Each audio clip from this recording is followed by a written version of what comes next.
Hi there, this is Professor Bale, and this is a pre-recorded lecture on pricing for our marketing class. Anyway, let me just quickly share my PowerPoint presentation. There we go. Okay, we want to talk about pricing from the perspective of marketing and various considerations and aspects of that. A lot of people think it's just about picking a price, just picking a number, but there are actually a lot of considerations that need to be looked at. All pricing decisions have certain factors that contribute to them. Internal factors such as what are your marketing objectives? What's your marketing mix strategy? Obviously, what are the costs? You need to make a profit, so your pricing needs to make sure that there's a profit within the revenue. There are also organizational considerations. When you're making strategic management decisions, how much profit each product is going to bring will affect what resources you apply to that. And of course, that profit is dependent on what price that you've set. There are also external factors such as the nature of the market, what is the demand, what do you have in the way of competition? Do you have a lot of competitors, which means you're going to have a lot of price pressure, or you're more like a monopoly? And we'll talk more about that. And obviously there are various environmental factors, the economy, the nature of resellers, governments in terms of any government regulation you may have regarding pricing. In the United States, we tend to be, at least for the last few decades, have been very anti-regulatory.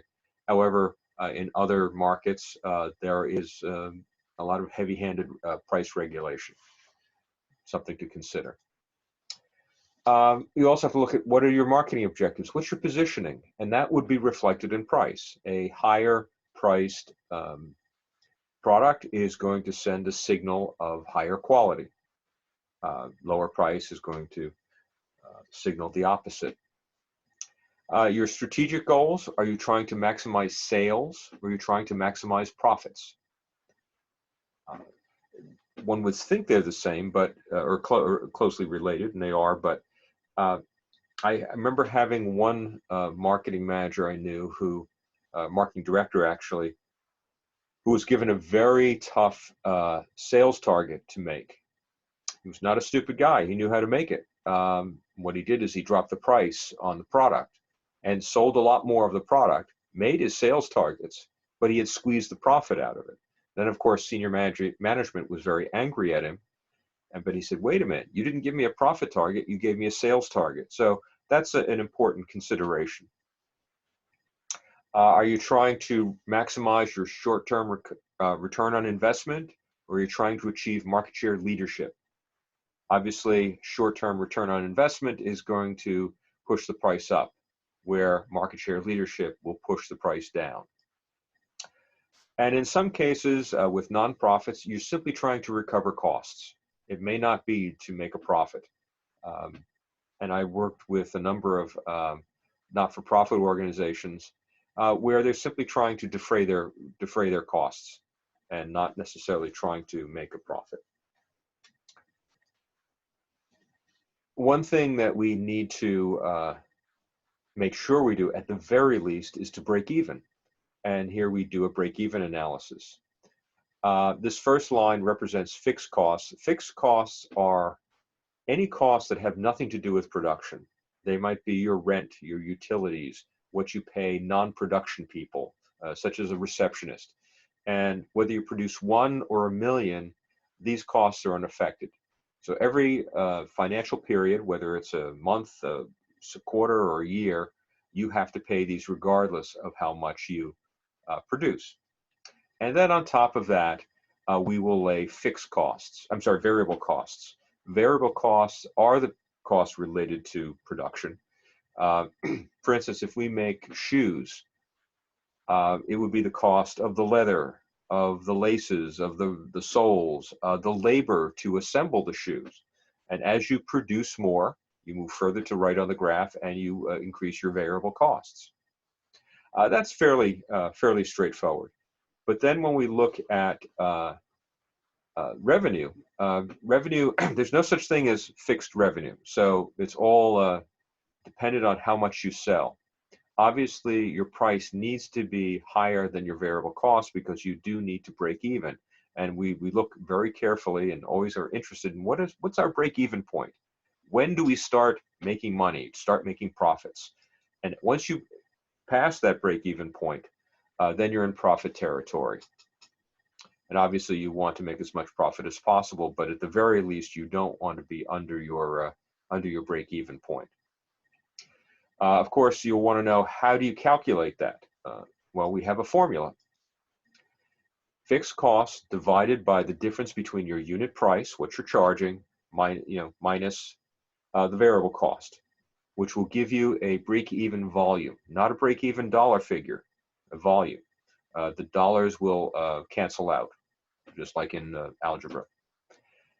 So as an example, let's say we have $500,000 worth of fixed costs. And we set our price at $12, and our variable costs are 8. So 500 divided by the difference between 12 and 8 is 4. So 500,000 divided by 4 will give us 125,000 units. That's how many we have to sell to break even. And of course, we need to do that within the financial period that we're covering with our fixed costs, because the fixed costs will then reoccur. So let's say I'm not particularly interested. I don't necessarily like having to sell 125,000 units just to break even. What could I do? Well, obviously the easiest thing to do is to change our price, up our price. So let's just see what happens if we add $1 to our price, make it $13 instead of $12. As we run the figures, this brings us to a break-even point of 100,000 units, which is better. But maybe I'm still not liking that. So what I'll do is let's see how far we can go. We'll up our price to $16. Well, that will bring our break-even point down to 62,500. Now, you may ask, well, why not just keep going? Well, obviously, and some of you have probably already realized this, we bang up against that pesky demand curve. You raise your price too high, you're going to have fewer people buying it. So that's, of course, a problem. Now, the other, if you can't raise your price, what else can you do? Well, you start looking at your other costs, your variable costs and your fixed costs. A lot of companies work very hard to keep their fixed costs down. Obviously, also they want to reduce variable costs, but that sometimes is a little harder because that has a direct effect on the product.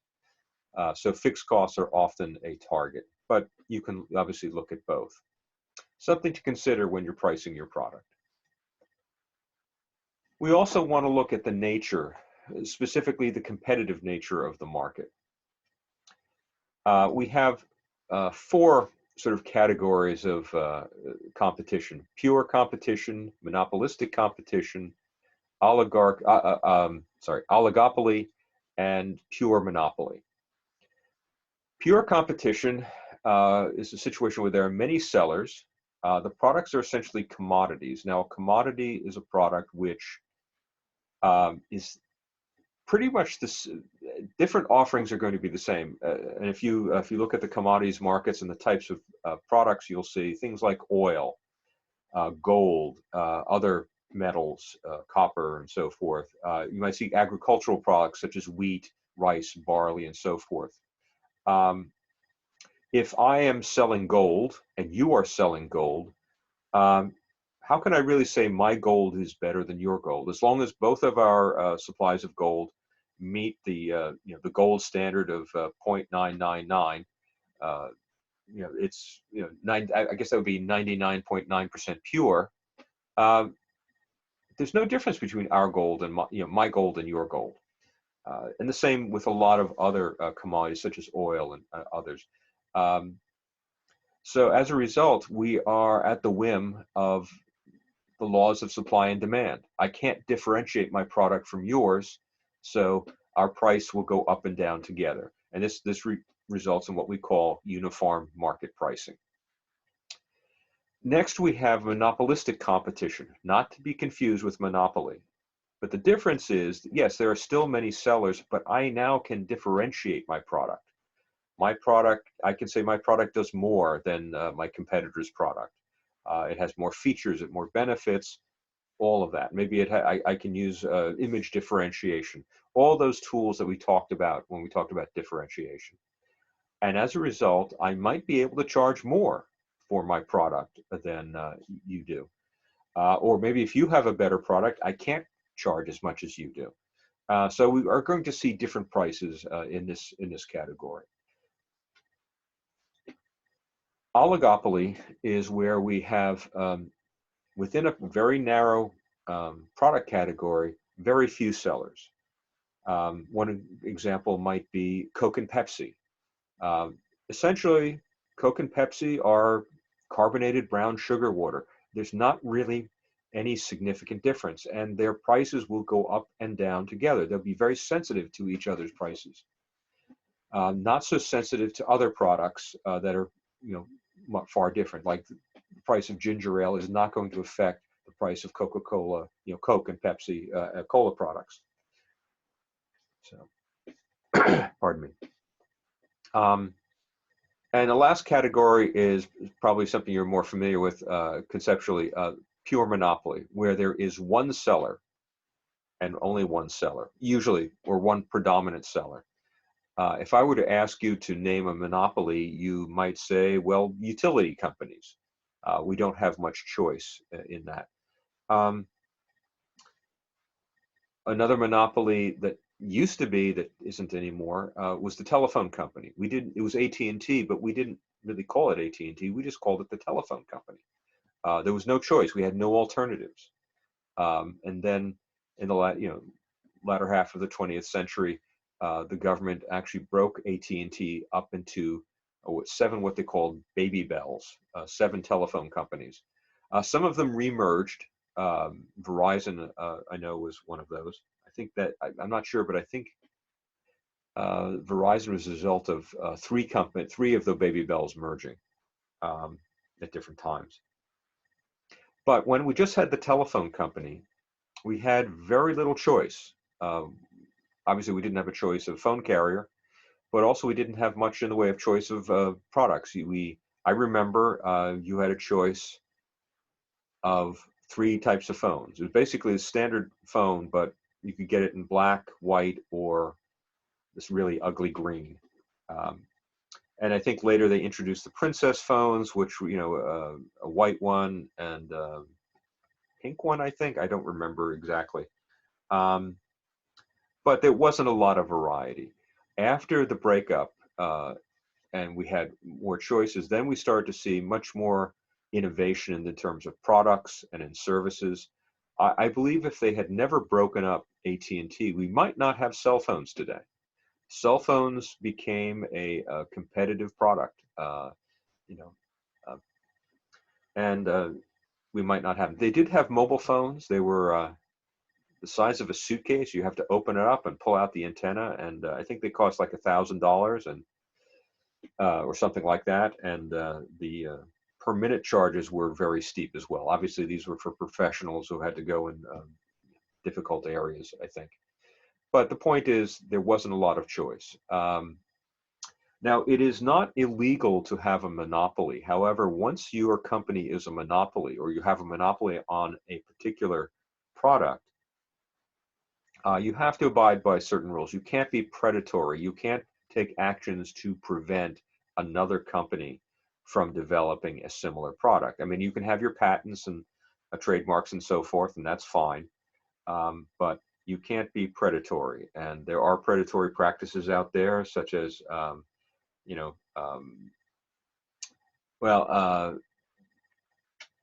basically saturating the market to the point where nobody else can get in. And I remember having a conversation with an attorney at a company I worked with about this, some marketing plans we wanted to initiate, and our lawyer said, no, that will be predatory, and we'd had to hold back. One example of predatory actions, at least as judged by the federal government, was Microsoft with its monopoly in computer operating systems, Windows. They were engaged in certain activities that the Justice Department deemed to be predatory, and I don't want to take up the entire time of this lecture talking about them, but they really did undermine not simply competitors, but even some of their partners. So you have to be careful. Now, and actually, some people, you may have thought about this. Well, wait, what about Apple? Well, actually, at the time, Apple was kind of on life support. It was a company not doing very well, and actually, to avoid being a monopoly, Microsoft actually bought a huge amount of Apple stock as a way of infusing cash into Apple to, bolster them up a little bit, so they could tell the government, "Hey, we don't have a monopoly; we have Apple over here." So interesting points.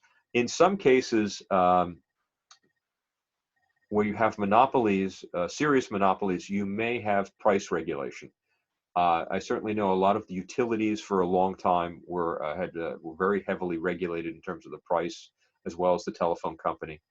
As I've said, in the last several decades in the United States, we've had a big push for deregulation, and but you will still see occasionally some price regulation. Certainly in other countries you will see this.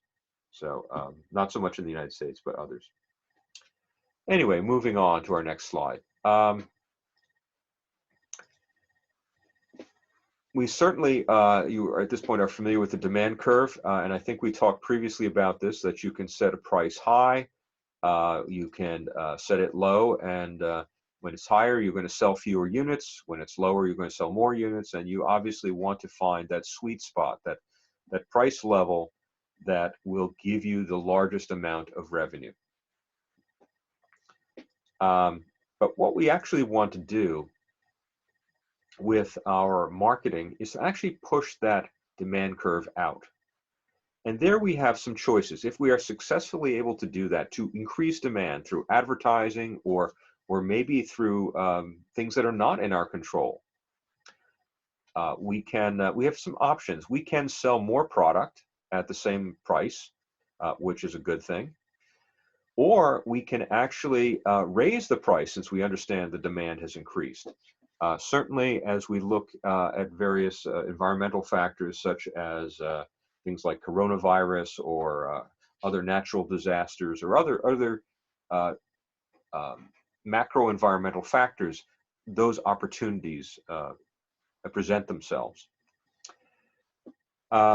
And if you had your choice, and you wanted to think about this, if you had your choice between selling more product at the same price or selling the same amount of product at a higher price, which would you choose?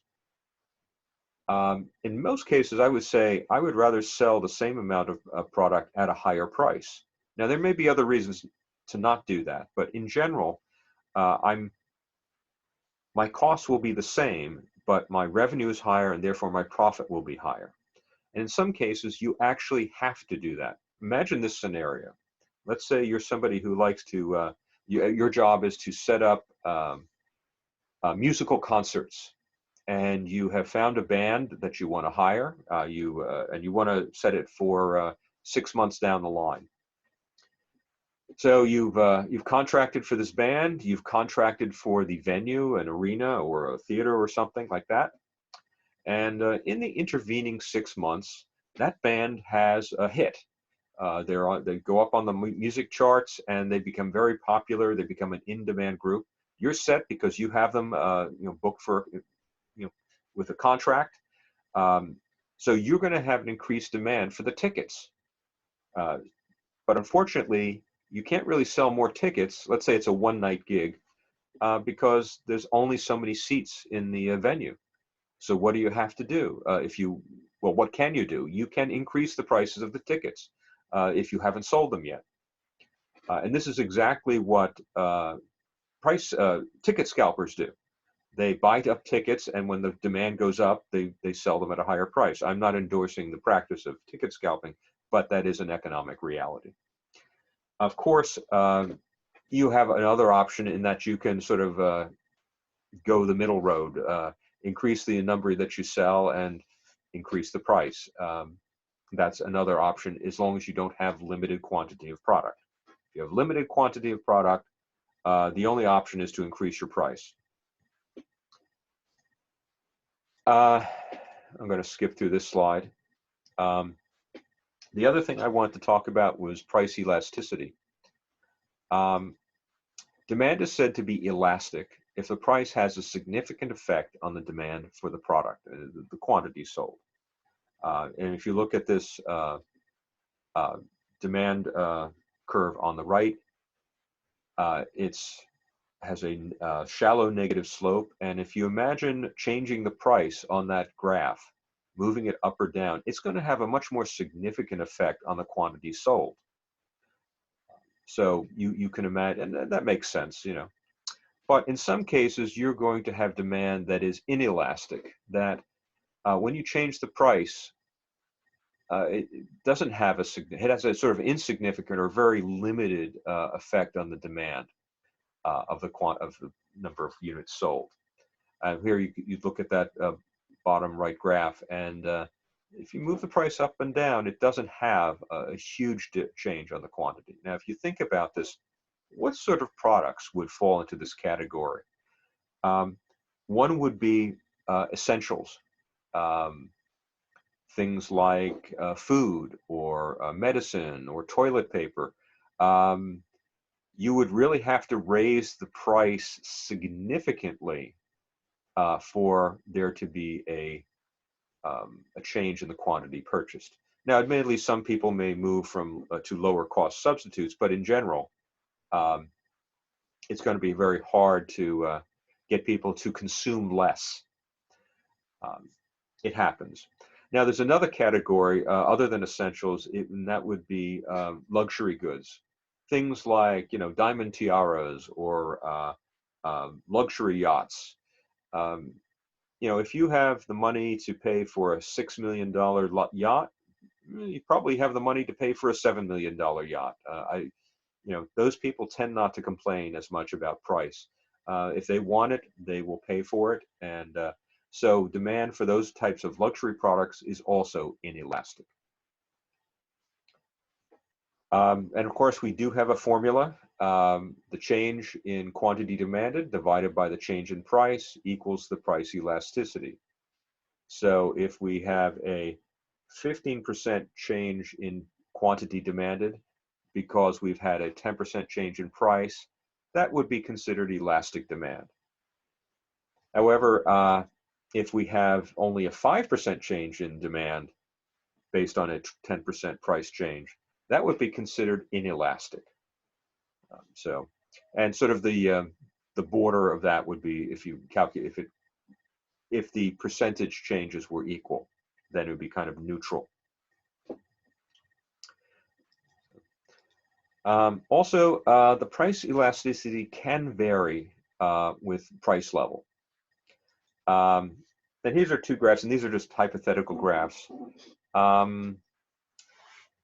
For instance, on the one on the left, if you can imagine raising the price, and it kind of goes from, if you start at the bottom, working your way up, goes from elastic demand, but then it gets to a certain place where demand becomes inelastic. For those people who are still buying, price doesn't really matter to them. So you will often see something, a curve like this. On the right, you see something a little bit different. And this, I drew this one with gasoline in mind. About roughly 10 years ago, over 10 years ago, the price of gasoline was going very high, but people still, you know, purchased gasoline. They had to drive to work, and you know, there was a little bit of, you know, maybe people being efficient and maybe conserving a little bit. But in general, people still bought roughly the same amounts of gasoline. And the price was going and going up. And economists had predicted that when gasoline got to $3 a gallon, that then you would see a sharp change, a deflection in the demand curve, that people would actually cut back significantly. They would figure out reasons to drive less, to consume less gasoline. It didn't actually happen, but it did happen at the $4 level. And I remember this because I remembered my own behavior, that $4 a gallon, that was pretty stiff. And I started walking more. You know, why drive into town when I can walk, save the gasoline? When I did drive to do errands, I made sure I did a lot of errands in one trip. I didn't go out to do one errand and then later drive out for another. I tried to be very careful about that. I actually knew one college professor at a different college who actually turned down teaching a course because the college was offering him one course per day, and he lived a far away from a far distance from campus. And he said, unless you can give me more than one course in a day, it's not worth it. The gas costs me so much; it's not worth it to come each day to teach one class. And so he actually turned down work because of the price of gas. Um, so my point is that normally that would not happen, but at that high level, the demand curve actually curved in a way that was significant. It went from inelastic demand to elastic demand. So these are things to consider as you go forward.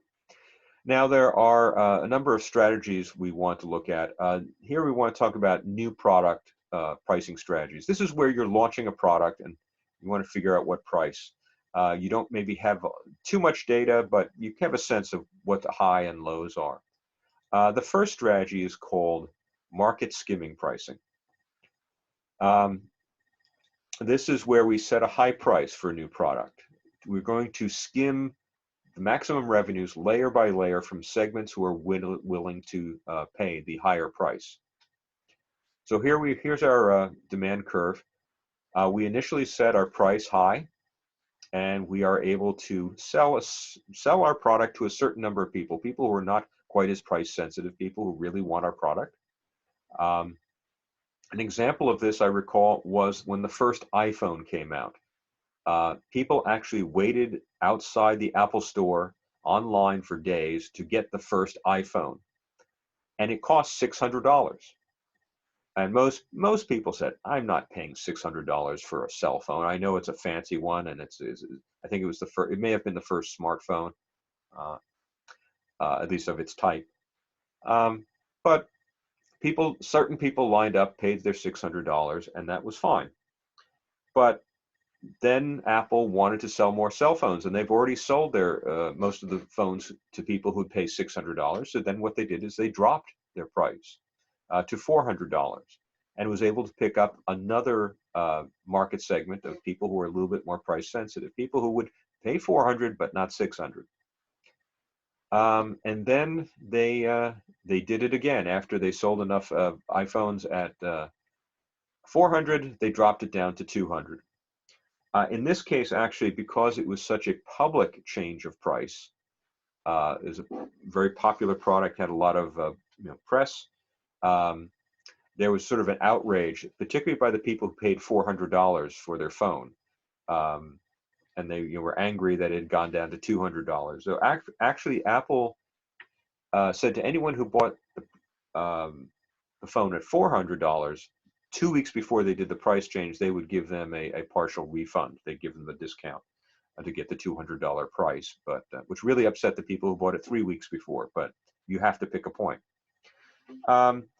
Most examples of market skimming pricing are not so public. People are not quite as aware of it, but it is a strategy if you want to get a good return on investment, and you're willing to be patient. Yes, you can do it. Another strategy, which is kind of the opposite, and that's called market penetration strategy. And that's setting a low price for a new product in order to attract a large number of buyers to have a large market share. This is particularly important if you have a product that has a quality called positive externality. And what that means is the more the more other people have it, the more valuable your product is. Imagine, if over a century ago, you were presented with the very first telephone, from Alexander Graham Bell. He gives you, or offers to sell you the first telephone. That first telephone was worthless because there was nobody to call. It only became valuable when there were other people who wanted to, who got phones and were willing to call and be called. So if you want to dominate a market, you would probably use a market penetration strategy. Certainly, this is what Microsoft did with Windows. In fact, initially, they gave Windows away.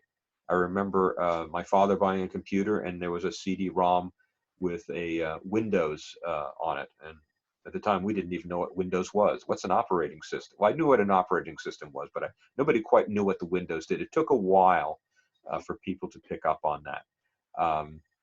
Not giving it away anymore, but it was an important part of their strategy for them to be successful. There are some other product mix pricing strategies. Pardon me.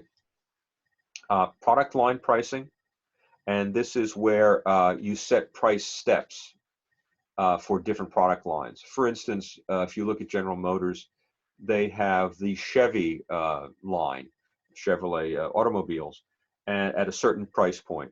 And then they have another line, Buick, which is a bit more expensive.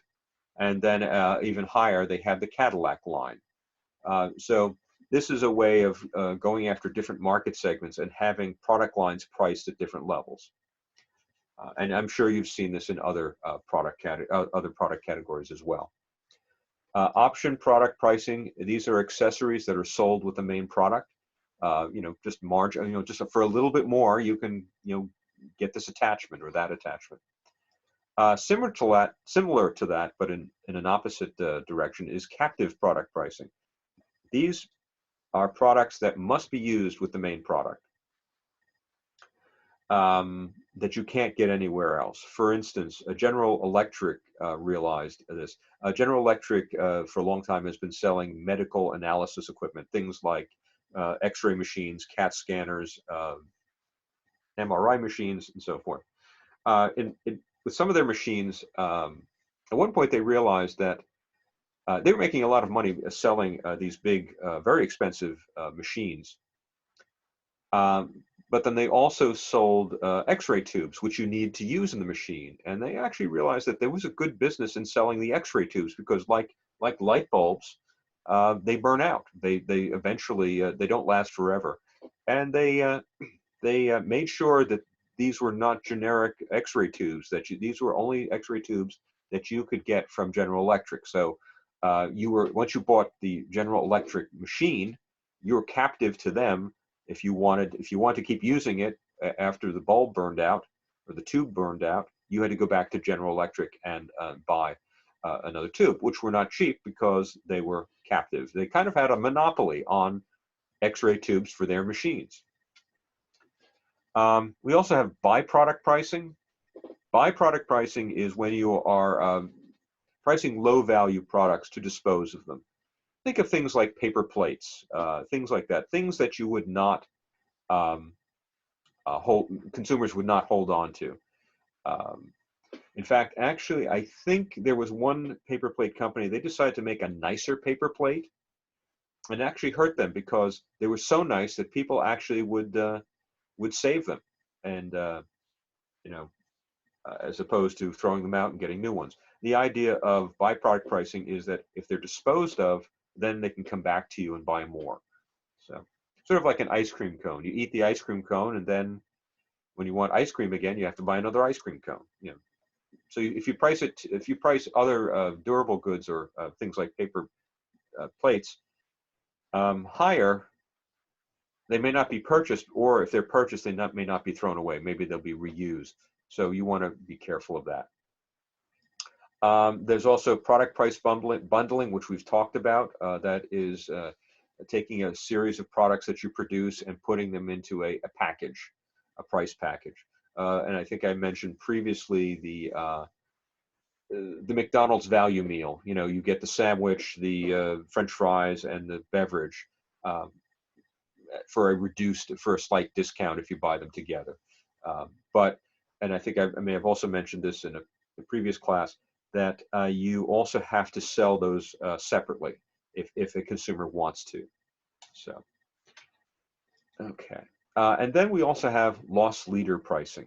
And loss leader is an interesting concept.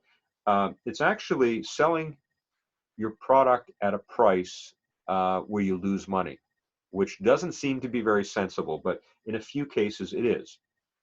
For instance, if I were to ask you, well, actually, I can go into any supermarket that I've never been before, and I can tell you exactly where the milk is going to be. It is always going to be the farthest from the front door, always, because milk is one of the most purchased products in the entire supermarket. Um, Now, let's say a gallon of milk costs $4, making the price simple, and the net margin in supermarket is usually about 3, maybe 4%. So let's make it 4%. So on a $4 bottle of milk, that means their net profit is 16 cents. And then they offer a 25-cent off coupon, which means they are, I think they're losing 9 cents a gallon.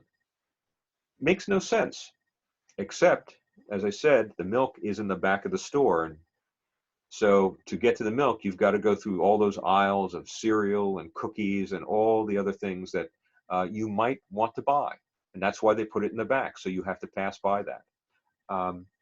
So they're taking a loss on the milk so that you'll buy something else that they will make profit on.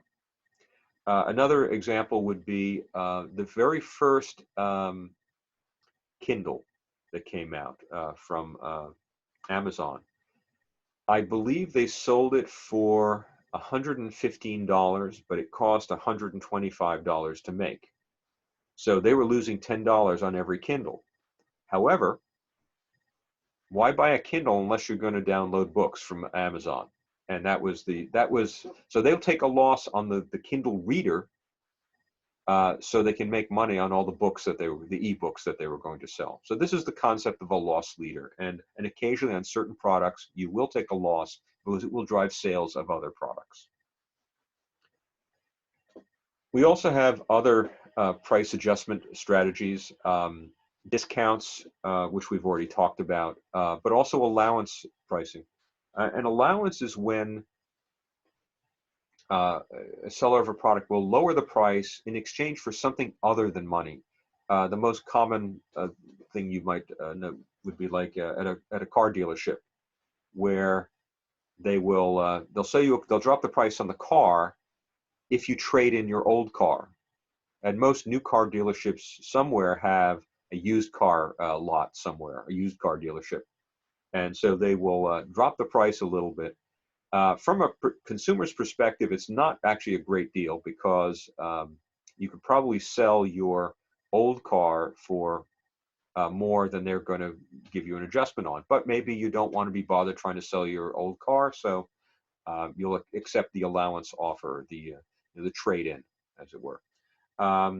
Another example, years ago, I had to have the roof replaced on my house, and I got a good contractor at I thought a good price, and they said, by the way, I'll drop another $200 off the price if I can leave my sign on your lawn. I said, you mean while you're working? Oh, no, for 6 months after we're done. I said, I actually turned down that deal, but that would have been a way to save $200. What their interest was to basically use my front lawn as advertising for their work. So that was of value to them. So they were willing to give me $200. Basically, I would now be providing them with $200 worth of advertising. So I turned that down, but that is an example of allowance pricing. It's a discount in exchange for something other than money. There is segmented pricing, different market segments that you will sell products to. You make your products different. I think previously we talked about Kool-Aid, Crystal Light and Country Time Lemonade, they could actually be priced at different levels. There was another example. Somebody made hair and nail products for women, but they also packaged these same products under a different name for use in tack shop for horses. Horses have, hair and nails or hoofs too, and these products were sold in tack shops to horse owners.